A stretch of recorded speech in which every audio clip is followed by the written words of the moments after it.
Your house. You're right, we can't chill at the bar, but you know, I'm trying to keep it together, so I'm going to be hanging out here. I'd love to hang out and catch up with you if you want to come on in, but I can't go to the bar. Oh, you gonna do me like that all these years? It is what it is, bro. I'm sorry. Talk to you about. Alright. So what do you think? That was excellent. Well, thank you. So you think you can give it a try? Same situation, but you walk through the steps this time? Okay. Alright, so I'll come knocking on your door. I'll be your friend.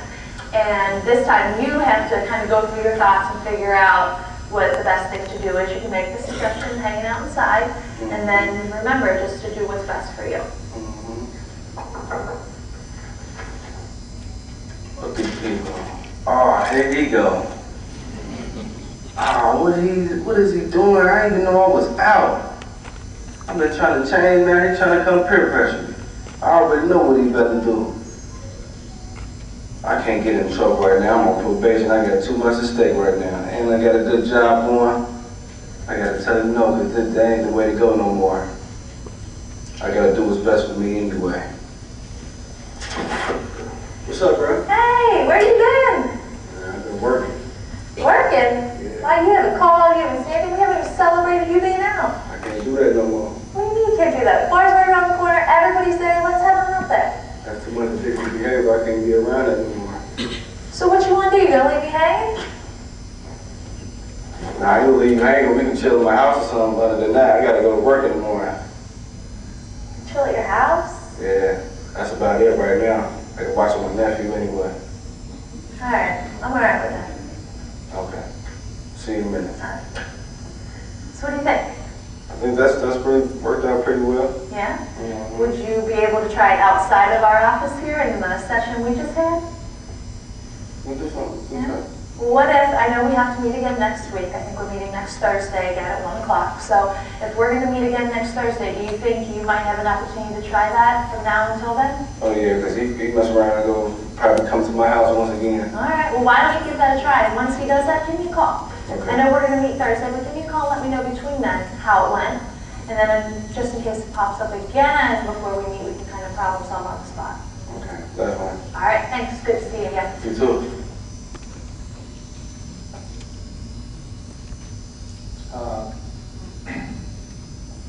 That whole session took actually a little less than 20 minutes. It seemed longer, of course, but she went through the steps, you know, pretty succinctly. You think that's a real situation that, you know, they get into? Friends come over and they know how to get out of them? Right? Oftentimes they don't, right? They you know, he made a decision. It wasn't a great one, or, you know, she's hoping it doesn't go bad for them, but if it does, they'll deal with it and move on. So that's the ethics model. That's what we're trying to get folks to use. You know, it's obviously a good example. I won't show you the real bad ones, but you know, it's a good example where she worked through the steps. She got through we didn't hear all the beginning part, but she went through the compliance very quickly. You know, he had no real crisis, so she was able to move right on through. Questions about that before we go to lunch?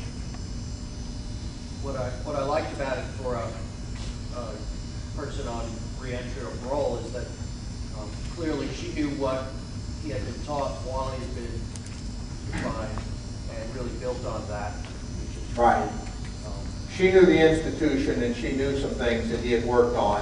And of course she knew the case, you know, she reviewed the file, the first session. You know, she went through, what have you done, what have you had, discharge plan. So absolutely, yeah, that was nice. And of course, if they're not familiar with those techniques, she would have had to work with them a little bit, you know, and you know, get them to understand, let's do the thinking and what were you doing and so forth. So it takes a little bit of training, obviously. Officers often aren't that familiar with cognitive approaches, but you know, we're not trying to make them cognitive behavioral therapists. And we limit it to a couple of skills that we work on. You know, there's not a huge repertoire. It's a few things. Problem solving is one of the big ones that we work on. She had a good relationship with him. She reinforced him, all right, constantly. Did she, you know, she made it clear though, if that urine came back dirty, that, you know, they're going to have to deal with that. made it clear she used what we call, again, authoritarian style, but not authoritative, but not authoritarian. You know, she wasn't saying, you know, the other guy was basically, you know, what is it, I'll come across that desk and slap you and hang you or something. I don't know, you know, what he said. But you heard a big difference between the two, right? You think the first kid could have worked on some risky situations? Did he have some issues going on? I mean, do you think the officer helped him work through those at all? Yeah. Anything else? All right. Coming to a department near you soon. Okay. All right. It's lunchtime. All right. You going to give some orders now, Beth? Tell them what to do. I'll try not to be authoritarian.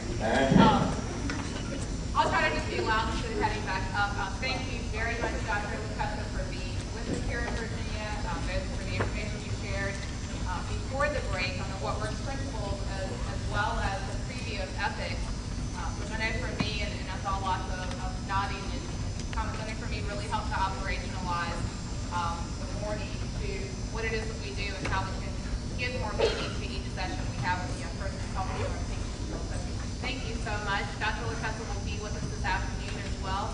I do want to tell you where those workshops will be located. You have 3 choices. I also do want to say that the workshop that Dr. Latessa will do this afternoon says leadership, your role in implementing the what works strategies. Please know that that does not mean that you have to be a manager or in a supervisory role to attend. Everyone is welcome to that session.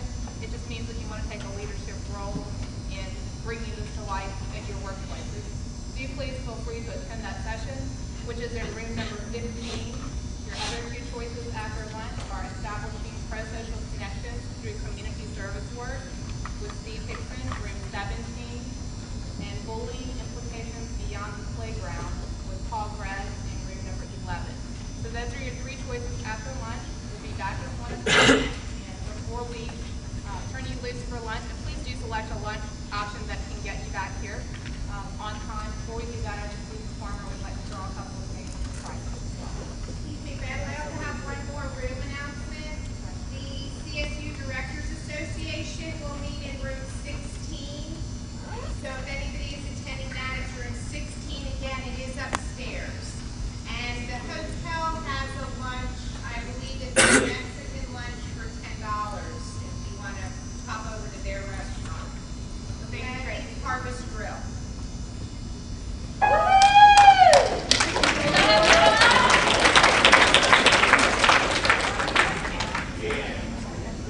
All right, we actually have a couple that were drawn from the table. It's Reginald Williams.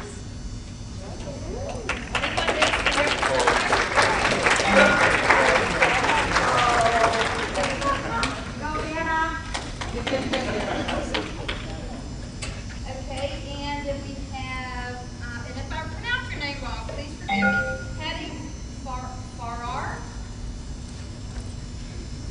Now she does get that prize when she's drawn from the table.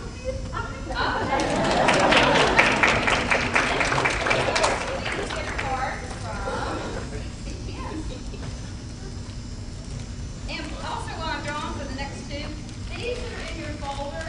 You're supposed to take them, get vendors to sign them. This is going to be drawn tomorrow afternoon, and it's for a baby laptop. Like a real, like a Dell laptop. Yes, make sure you get it signed.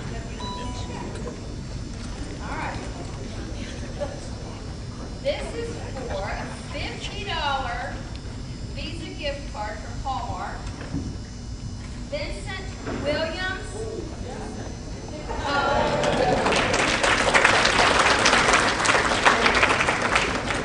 He's got a very deep voice, and it seems that I'm always around him this morning. That was just coincidence. And the last one I'll give for right now before lunch is a $50 Starbucks gift card from Liberty Point. Emily Boyd.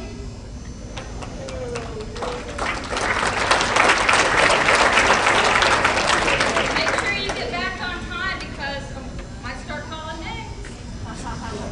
Thank y'all. Please go to lunch. Have a great lunch.